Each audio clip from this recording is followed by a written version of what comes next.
Hi, Pao. Good afternoon. How are you? Hi, Colleen. I'm doing great, and you? Good. Today, we're here to discuss a handout about nutrition in liver cirrhosis.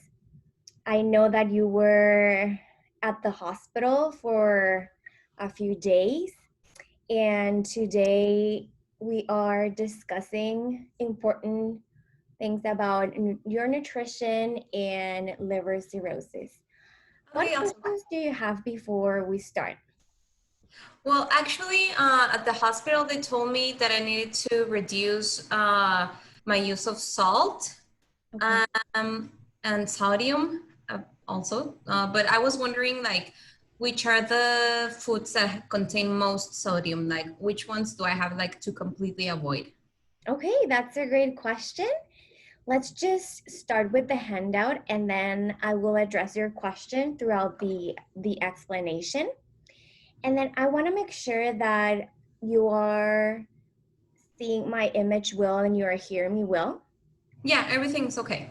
Okay, so Awesome. let's start. I'm going to share the handout in the screen. Okay, can you see the handout? Oh, Yes. okay. Let's start. What have you heard about cirrhosis?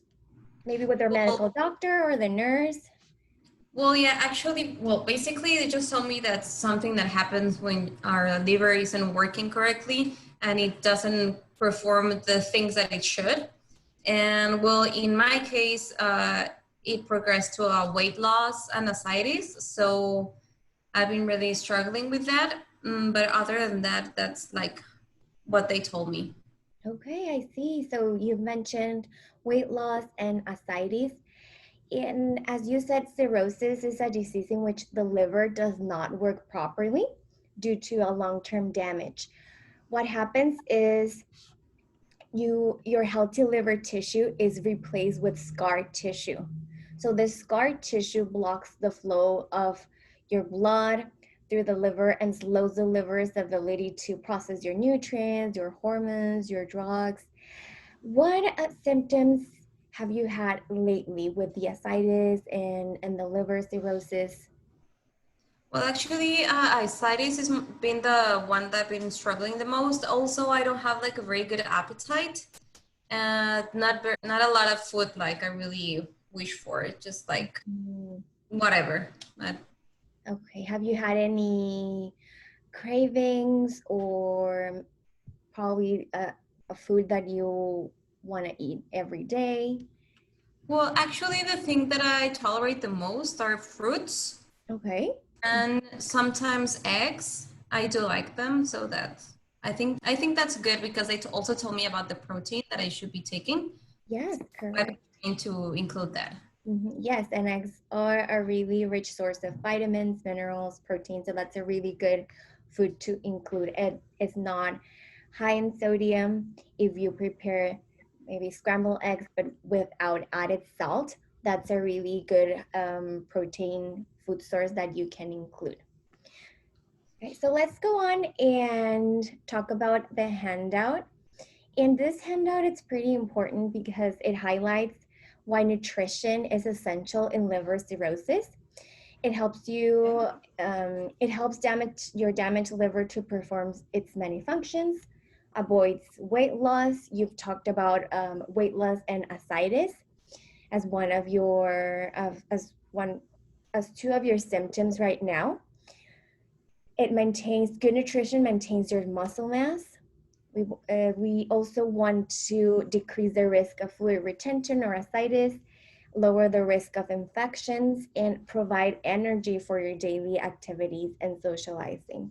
I also talked to the RD at the hospital, and she also mentioned that you enjoy going out with your friends and also playing with your grandsons. So that's having good nutrition. It's pretty important in liver cirrhosis. Okay. Mhm. And then what should I eat? These are some diet recommendations or key recommendations for you. Eat healthy, well-balanced meals with plenty of fruits and vegetables. Fruits and vegetables will give you fiber, will give you vitamins, minerals, antioxidants, energy. Then including a variety of protein-rich foods at every meal and snack. You mentioned eggs. Do you like chicken? Yeah, I prefer chicken and fish rather than red meat, but I eat everything almost. Okay, yes. Fish is a great source of protein as well. Salmon, it's a really great source of protein and also omega-3s, which is anti-inflammatory and could be helpful in liver cirrhosis. And then we come to the part of eating low sodium foods. For you and for nutrition and liver cirrhosis is recommended that you have an intake of 2,000 milligrams of sodium a day. You addressed that you had some questions about the foods that are high in sodium. So foods that are high in sodium could be canned foods and also deli meats, that like turkey or ham. And also what's really important with low sodium foods and knowing and how to distinguish low and high sodium foods at the grocery store. As you can see in the chart to your right, we have Okay. recommendations on how to read food labels for sodium. So when have you gone to the supermarket and seen different products with different labels? Well, not with different labels, but with the nutrition label saying sodium free or very low sodium. Have you encountered this at the grocery? Yes, a lot. It's not only with sodium, it's also with fats and sugar. So it's kind of complicated to go to the supermarket and try to choose something that's going to be good for you. So yeah, it's kind Yeah. of tough. So right here, I give you an example of different concepts, such as sodium free, that's stating that the product has less than 5 milligrams of sodium per serving. We have to be pretty careful with the servings and read the nutrition labels. We can have another consult to discuss this, but right here I give you a pretty simple guide that you can follow when you go to the grocery store with you and your daughter. And then we have very low sodium, and this equals to less or equals than 35 milligrams of sodium per serving. Then low sodium, less or equal 140 milligrams of sodium per serving. And then we have a low sodium meal and what's equivalent, then reduced sodium and unsalted or no salt added. It's pretty important to follow the sodium recommendation.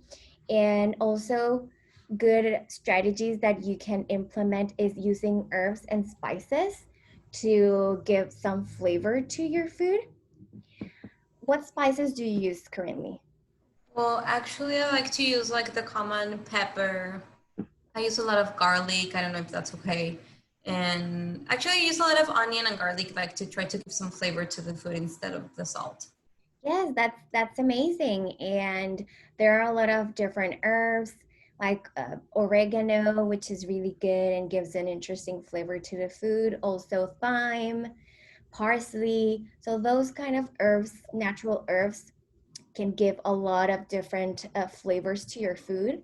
And it could give a different twist to your meals as well. And as for the high sodium foods, remember that canned foods usually are high in sodium. There's some canned foods that are very low in sodium and then low in sodium, but you have to look up the label. But usually if it's not stated, they're high in sodium. And then foods like deli meats, like a sausage, like ham, and then smoked, cured, salt meats, those are pretty high in sodium. All Also, right. frozen breaded meats and dinners, those that are prepackaged or processed foods in general are high in sodium. So let's consider that and let's just strive for keeping sodium below 2,000 milligrams a day. Okay, awesome. Okay. All right. And a pretty simple way to remember This is when you're cooking, is not having the salt on the table, and also remembering, as the handout states, 1 teaspoon of salt equals 2,300 milligrams of sodium. So your requirement is 2,000 milligrams, so it's a little less than the teaspoon. Okay. Is it clear? Yeah, everything's clear. Thanks. Okay. And then let me just adjust this screen for you. Okay. We continue with the fluids, and we're trying to restrict the fluids in your case because of the ascites. Uh, what do you know about ascites? Well, I just kind of just understand that that's like accumulation of water into tissues. I have like my belly bloated. I'm not necessarily like that fat or something. It's just water, and also my ankles sometimes. Um, it's really hard. I just want Mhm. to get rid of that. Yes. Yes, and I understand that it could be really hard, and that you might be experiencing some swelling, and restricting the fluids in this case will help you with ascites. Ascites is the accumulation of water in the abdominal area. And right here in the chart to your right, I wrote and put different, not different recommendations, but the fluid recommendations for you, which is 1 liter a day to 1.5 liters a day, which is 34 to 51 ounces. So I did the two equivalences, and 8 ounces equals to one of these glasses. And for 1 liter, you should be drinking 4 glasses and a quarter. And then for 1.5 liters a day, you should be drinking 6.5, more or less. And if it's kind of tricky to measure this, you can use water bottles. They state the amount of ounces or milliliters per bottle. Or you can use measuring cups. This is an 8-ounce cup. And this is an easy way to know and measure how much fluid you're drinking a day. And is this recommendation specifically for water or fluids in general? Like, for example, if I have like coffee or milk, or does that count, or is That's it? a great question. And yes, right now, since the ascites is giving you a lot of problems and you feel a lot of swelling, we would have to count the coffee as part of your fluid intake. If Okay. Have you been feeling bloated? Yeah, some days, like 3, 4 times a week. Okay. And also that could be reducing your appetite and your nutrient intake. So we want to avoid drinking water while you are um, while you are eating your meals. So just try to drink the water maybe half an hour before your meals, so you can, when you are at the table and having your meals, you concentrate on the meal and the nutrient intake. Okay. Mhm. Let me continue with these recommendations. Increase the quantity of food you eat and how often you eat. We are going to do small, frequent meals in this case, just to reduce malnutrition and the risk of malnutrition. In this case, at the hospital, you were diagnosed with malnutrition because of the decreased intake you were having before being hospitalized. And also, a good important thing, and one of the main things, is avoiding alcohol. How do you feel about this? Well, it's kind of hard because I usually do drink. It's been a couple of days that I stopped because at the hospital they also told me that I had to. Mhm. I'm gonna give it a try. I'm gonna do my best. Okay, and that's great. That's great that you have the motivation of avoiding alcohol. There's a lot of complications if you continue to drink alcohol. I know that you've discussed this with your medical doctor, but in this case, avoiding alcohol will help you a lot to improve maybe your health status to reduce any complications. And in this case, we want to provide the best nutrition as possible to the body. Okay. Mhm. Awesome. And also when to eat, since we're doing small frequent meals to get your body nourished with healthy food, we want to include food every 2 to 4 hours. When awake, you can do a breakfast at 9 a.m., then a snack at 11 a.m., and then maybe a lunch at 1. Then at Okay. 4 o'clock, you can have a um, snack, and then at 8 p.m. you can have a dinner. So that's an example of how you can divide your meals, and we Okay. can do 4 to 5 meals, or if you feel more comfortable, even 6 meals, small meals but frequent. All right. Okay. Mhm. Then come to this part of the handout, which is what to avoid. We talked about avoiding alcohol. Have you, you said that you were motivated to do this, but now that you're at home, have you been completely avoiding alcohol? Yes. Yes. Definitely. Yeah. Okay, No alcohol for me. that's great, and we're really proud of that. And I know that you're doing a great job with your nutrition and avoiding alcohol. How about limiting processed foods? Well, actually, yeah, I've been trying to eat more natural stuff because all the actually it's more complicated, I think, to follow the low sodium labels and recommendations. So I'm just trying to keep it simple and doing more of natural stuff. So yeah, I've been trying to do that. Okay.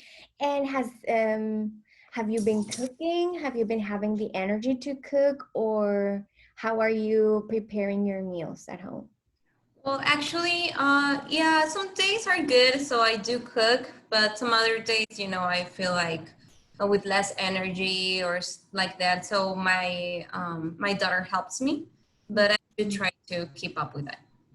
Yes, and with the reduced intake that you were having, and then with the ascites, and part of liver cirrhosis is maybe decreased energy, but it's good that your daughter is helping you. And also what you can do, or your daughter can do, is prepare a big batch of food, and then Oh, yeah. cook that, and you can freeze portions, and in that way you can just take it out of the freezer and warm up your meal, and in that case you won't need to invest a lot of energy on Well, preparing a actually, meal every day. okay, we're gonna do that. Actually, it's a great idea. I haven't thought of that. Well, I'm glad to help in that area. Also, avoiding raw or undercooked meat and seafood is pretty important. And this is only to avoid any foodborne illnesses. And in this case, if our immune system is depressed, we are more prone to infections or foodborne illnesses. All right. Mhm. Okay. Have you, well, you mentioned that sometimes you don't feel like eating, especially because of the ascites. Have you been feeling this today? Well, yeah, actually, now that I see in the handout, sometimes I do get well, my daughter gives me like an ensure when I'm not feeling like with an appetite. It actually fills me up a lot. So I Okay. try to do it not that often, but yeah, I do drink them sometimes. Okay, yes, and that's a great meal replacement drink. It gives you protein, it gives you energy, but also let's consider that as part of one high protein food or high protein meal that we can use in case you don't feel like eating or you feel low energy. That's a good meal replacement drink that you can have.